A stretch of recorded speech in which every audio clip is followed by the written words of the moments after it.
أعوذ بالله من الشيطان الرجيم.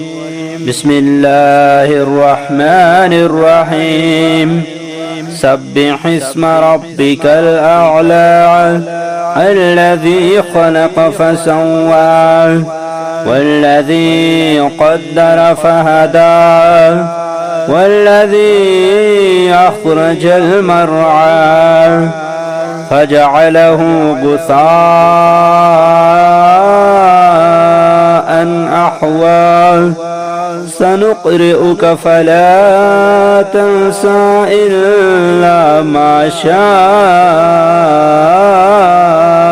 الله إنه يعلم الجهر وما يخفى ونيسرك لليسرى فذكر إن نفعت الذكرى سيذكر من يخشى ويتجنبها الأشقى الذي يصلى النار الكبرى ثم لا يموت فيها ولا يحيا قد أفلح من تزكى وذكر اسم ربه فصلى بل تؤثرون الحياة الدنيا والآخرة خير وأبقى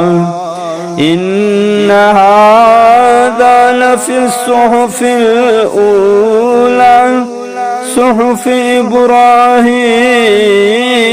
وموسى।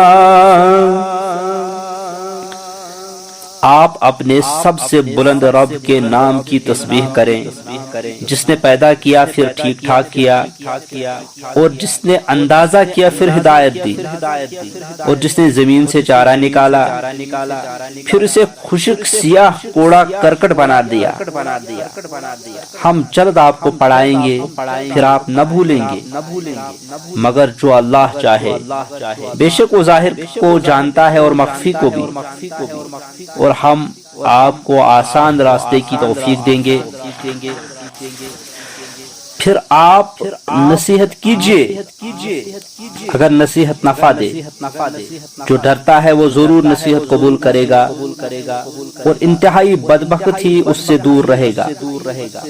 जो बहुत बड़ी आग में जाएगा फिर उसमें न वो मरेगा और न जिएगा। यकीनन फलाह पा गया जो पाक हुआ और अपने रब का नाम याद किया फिर नमाज पढ़ी, बल्कि तुम दुनिया की जिंदगी को तरजीह देते हो हालांकि आखिरत बहुत बेहतर और बाकी रहने वाली है। बेशक ये बात पहले सहीफों में भी कही गई थी, यानी इब्राहिम और मूसा के सहीफों में।